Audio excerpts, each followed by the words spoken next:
everybody. Welcome back to the She Sells, He Sells podcast, where we are here to change the way you think about sales by teaching you to look at it in a whole new way. So, I use the word we loosely today because it's really me. I am an army of one today, here by myself for my first ever She Sells, He Sells podcast solo episode. Definitely a little bit concerned and nervous about how this is going to go. No, not concerned, kidding. But this is my first episode that I'm doing by myself. I know Chris has done a few by herself, and she's done a great job. So I've got a pretty high bar, high standard to live up to. So hopefully I can deliver today. So we are in the middle of that spring, everybody going in a million directions time of year, which I think most folks find themselves in. April, May, June timeframe. So that's why I'm here on my own. In fact, that's leading into my fun fact today. But we've been dividing and conquering as far as kid-led events for the last month or so, whether it be dance recitals or drama performances or baseball games or flag football. So we've sort of had this kind of going on for a few weeks now. I know, obviously, I think that's the stage of life that we're in and we find ourselves in with a lot of other folks. I think there's probably a lot of people feeling the same way. But we are fresh off last night. We were at two different events again. Ava, our oldest, she's an a cappella group, which is kind of amazing. They actually were really good. So she had a performance with her a cappella group that Chris went to after she spent the first inning at our baseball game with Fenna and I. And my fun fact here is about my beautiful wife and co-host Krista, who is not here to defend herself. So really, I can say anything I want right now, which is kind of a fun level of freedom here that I have not experienced on the podcast before. But fun fact about Krista, and we noticed this last night because she took a couple of videos in that first inning where she joined us at the baseball game. She is definitely one of the louder parents at any of our kids' events, be them sporting events, dance competitions, performances, musicals, any of that kind of stuff. She is very much the taking a video while she's screaming woo woo in the background. She's definitely a woo wooer in all of the videos, and that showed last night in the video that she took of Bennett. Bennett hit a double in the first inning, and she was woo wooing it up, videoing him running from home to second. So pretty cool. We should post a couple if you guys are seeing them on social media. When she posts those videos, but I should post one here in the show notes, or a link to it in the show notes, so you guys can see what I'm talking about. And I think you would find it as entertaining as I do. But anyway, like I said, she's not here to defend herself, so we get to use her as the guinea pig for fun fact morning. But so really cool thing. This is one of my favorite topics today, and this is why I chose this for my first solo episode. So what we're talking about today is deliberate practice and focused effort and how long it takes to develop a skill or to turn yourself into somebody who's very good at something and then someone who's excellent and potentially even world class at that thing. So this whole idea kind of became pretty popular, I guess it's over 20 years ago now. So there was this man who was his name was Anders Ericsson. We've talked about him on the podcast before. And again, one of my favorite concepts, one of my favorite people to kind of Google and find out more information on. But he came up with this idea called the 10,000 hour rule. Actually, what he came up with is something called deliberate practice, and it sort of got twisted a little bit over the years into the 10,000 hour rule. So he developed this theory and this principle way back in the mid-90s, and he is a Swedish psychologist, as we mentioned, passed away a couple of years ago, but ended up being a professor at Florida State for a very long time. So he was very interested as a psychologist and very focused very focused in his research and all of his writings and his work in this whole concept of skill development. And really what it started with, and again, I'm just giving you kind of a quick backstory here, is this idea of how much of it is, how much of your talent and how much of your skill is you are born with a thing versus how much of that can be developed with deliberate practice over time, right? So I think a lot of folks, and I myself have fallen into this trap too, when we are not naturally good at learning something quickly.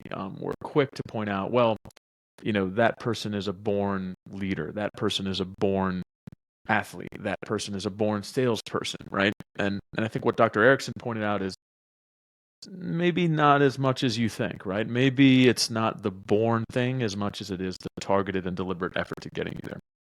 So, as I said, Dr. Erickson came up with this 10,000 hour rule, or the 10,000 hour rule is attributed to him. It really became famous with Malcolm Gladwell. So I think most people have read or understand or heard of Malcolm Gladwell and some of the books that he's written. The one book that he wrote is called Outliers. One book that he wrote is called Outliers. And Outliers gets really deep into this concept of the quote unquote 10,000 hour rule, right? And a famous example that Malcolm Gladwell uses is the Beatles, right? Talk about a ubiquitous example. I love the word ubiquitous. I love analogies. If you're going to do an analogy, you better make it ubiquitous, and the Beatles are certainly that, right? So what Malcolm Gladwell points out, again, going back to what I just said, is people will say, the Beatles, right? Paul, Ringo, all those guys were just born musicians, right? John Lennon was born to do what he was going to do, right? George was born to do what he was going to do, right?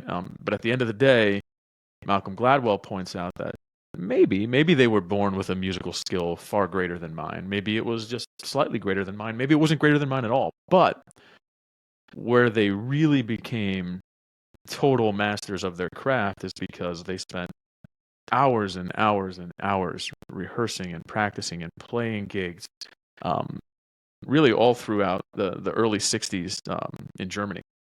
So in the book, Malcolm Gladwell says that it's estimated that over the course of, I think, 4.5 years, the Beatles spent 1,200 plus hours in the course of 4.5 years playing bars and clubs in and around, I think, Hamburg, Germany, or another city in Germany. So 1,200 hours spent playing bars and clubs in just a 4-year time frame. I mean, that's like an insane. I mean, if you're playing 8 hours a day, 5 days a week, I mean, it's an insane number for you to get to where they're to that number, right? 1,200 hours in just 5 years that's an insane number. 4 years, right? So what Malcolm Gladwell points out that kind of piggybacks on what Anders Ericsson said is maybe there's this idea of talent, maybe there's this idea of being born with a skill, but also maybe there's this idea of being born with an ability to learn something, like we all are. And then there's certainly something to this concept of deliberate practice, right? So what he points out, and what Malcolm Gladwell points out, that kind of, again, follows on Dr. Erickson's writings, is it's not just 10,000 hours of doing a thing, right? It's not 10,000 hours of scrolling through social media, watching videos about somebody playing a guitar or watching it or listening to music on iTunes, right? It's 10,000 hours of deliberately practicing your craft and skill to get better at that thing, right? And that's what puts you into the total mastery category, right? That puts you into the top tippy 1%, 0.5%, whatever it is, right? That puts you into the Beatles world of whether it's software development or whatever it is that you're interested in, right? It doesn't have to be music, right? But the 10,000 hour piece and you committing 10,000 hours of deliberate practice puts you into that part of the stratosphere that's just way, way up there, right? The total peak of the mountain, right? So it's sort of been proven through a few different times, been written about widely for the last 30 years. Most folks would have agreed, like, hey, 10,000 hours of deliberate practice is going to get me to becoming an absolute master, an absolute black belt in whatever it is I'm trying to do, right? So why don't we do that? And I think I look at this and say, well, because 10,000 hours feels like a heck of a lot, right? Like 10,000 hours feels like a total overwhelming number of hours that I would need to get to in order to become a total expert in something. In fact, if you think about the average workday being an 8-hour workday, right? So that's 40-hour work week. In order to get to 10,000 hours, that would be a full-time job for over 5 years, right? So if I worked 8 hours a day for 5 days a week, 52 weeks a year, took no vacation, and I did that every single day, week in, week out, month in, month out, year in, year out for 5 years, I would get to that point where I would hit 10,000 hours. If I was deliberately practicing for those 8 hours a day and I wasn't taking coffee breaks, I didn't take time off for lunch, I wasn't doing all this other stuff, calling a friend, calling my kids, seeing how everybody's doing, scrolling social media. If I deliberately practiced for 8 hours every day, it would take me over 5 years um, to get to that number of 10,000 hours. It feels daunting. It feels insurmountable. So again, my guess is, and I can tell you from personal experience, it just feels so far out there and so insurmountable that I almost psych myself out on the front end and I don't even start, right? Because I think, I'm a busy dad. I've got a career. I've got a podcast that I host with my wife. I've got kids. I've got all these different things going on. I don't have 10,000 hours to donate to doing anything.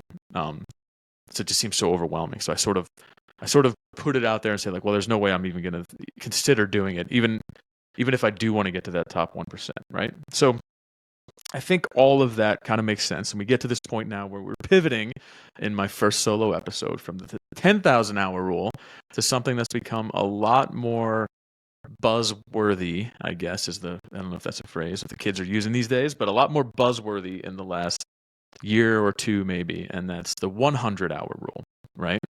So I love the way this works. It makes me think of, I can't remember if it was Dumb and Dumber or one of those movies had the whole like 8-minute abs and then 7-minute abs. This whole joke that like, why would I do 8-minute abs if I can find 7-minute abs? And I think of like, why would I do 10,000 hours if I can just do 100 hours? And I think it's kind of it's a little bit to me kind of humorous in that regard, but also really important that we sort of point out what the 100-hour rule is.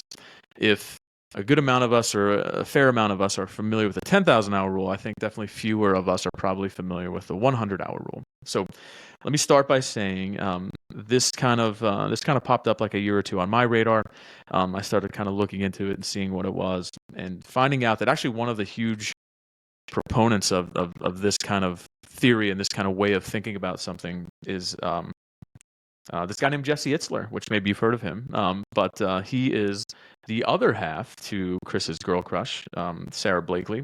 Also a guy that I follow a lot on social media. I signed up for his newsletters and get his emails. I think he's a very interesting guy. Totally, if Jesse and Sarah are ever in Maryland and they want to, grab a drink or something, Chris and I would be totally down for hanging out with you guys. So if you guys hear this, give us a shout.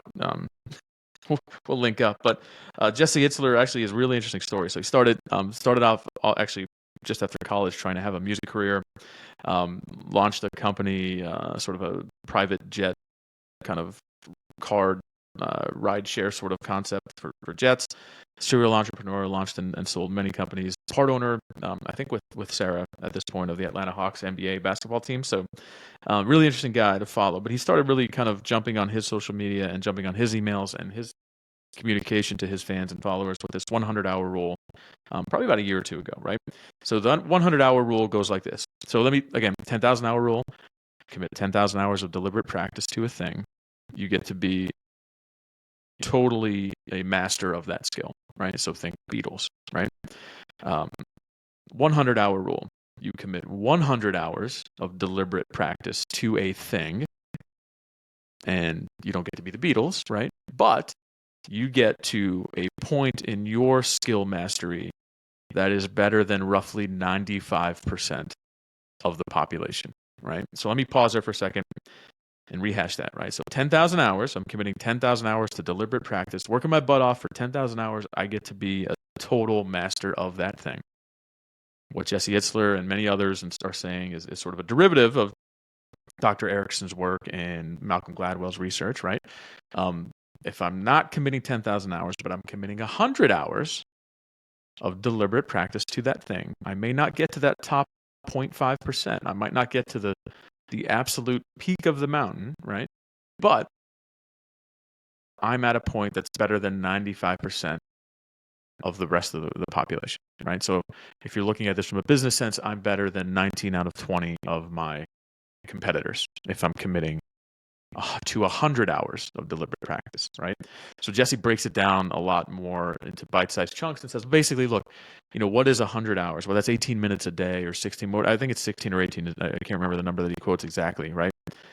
If you don't have 16 or 18 minutes in a day, and I totally believe this, and this is certainly true of myself. if I don't think that I have 18 minutes a day to commit to deliberate practice to get better at a thing, I'm lying to myself, right? I waste far more than that in an average day, right? And my guess is most people do as well, right? I don't think I'm any different than anybody else in that regard. If I wanted to become a better guitar player, right? And there was an interest of mine. I could buy a guitar, and I know I keep using music as the example here, right? And I could practice for 18 minutes every day. Now, it will take time for me to get to that 100 hours. Take about a year, right? To get to 100 hours. That's the point, the math that Jesse's using. If I practice 18 minutes a day over the course of a year, I will be better than 95% of the population, right? It kind of makes sense. You know what I mean? Most people aren't putting that amount of time in. Most people, myself included, I think back to when I was a kid, my dad actually played the saxophone, tried to teach me how to play the saxophone when I was very little. Not very little, probably like 8, 9, 10. I don't remember exactly how old I was, and I was not instantly great at it. In fact, I was instantly right out of the box, opening it up, putting the reed together, whatever you do with saxophone. I remember my dad knew I didn't. I was pretty bad, right? Like most kids are when they start with something. And instead of me saying, well, I can practice for 18 minutes a day, the 9-year-old me didn't say that. The 9-year-old me thought, well, I'm better at shooting hoops or hitting baseballs or playing football. I just want to go do that thing, right? Because I'm better at it, because I already spent a lot of time doing that thing, right? I didn't commit what was needed. So I fall into that 95% category, right? Somebody else who did commit falls into the 5% category. They made it to that 100-hour mark. They're better than 95% of the population, right? Again, just to kind of juxtapose the two concepts here. If I want to be Jimi Hendrix or Eric Clapton as far as guitar mastery goes, right? That's where I've got to set my sights on that 10,000 hours, right? If I want to be an Olympian, Olympic marathoner, if I want to be an Olympic weightlifter, right? I really got to focus on that 10,000. I have to solely and wholly commit to getting to that 10,000 hour mark of deliberate practice, and it puts me in that less than 1% stratosphere, right? But if I'm a guy who just wants to learn how to play the guitar, or I'm a guy who just wants to get in better shape, right? If I commit to 100 hours, I get better than 95% of the population, right? And it kind of makes sense, right? If you think about this, right? Think about what P90X is, right? I know Chris and I always use, sort of fitness as a great example all the time when we're talking through ideas of sort of committing yourself to getting better at something. If you think about what P90X was, or a lot of these 12-week or 10-week workout programs, right? These aren't things that try to sell you on the idea of, I need 2 hours a day from you, or I need you to work out 8 hours a day every day, except for Sunday, for 4 years for you to get fit.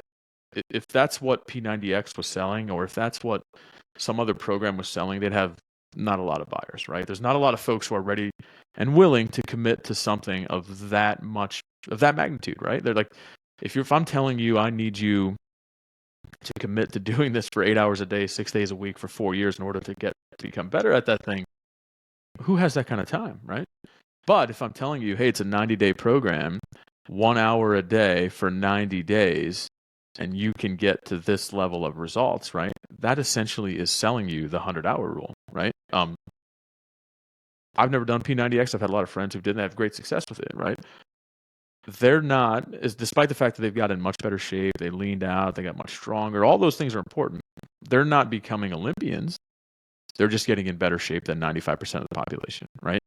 So I really kind of buy it. And if you look at some of the work and you look through some of the things that Dr. Erickson did, some of the stuff that Malcolm Gladwell brought to the forefront with the 10,000 hour rule, and you look at those graphs and charts and all the data collection on the 10,000 hour piece, and you sort of see this kind of increase and then sort of almost like a leveling off until you get way, way out there on the far right of the line. And that's where the Beatles are, right? But you see that increase initially at the 100-hour mark, real early on, right? 10% of 10,000, 100 hours, right?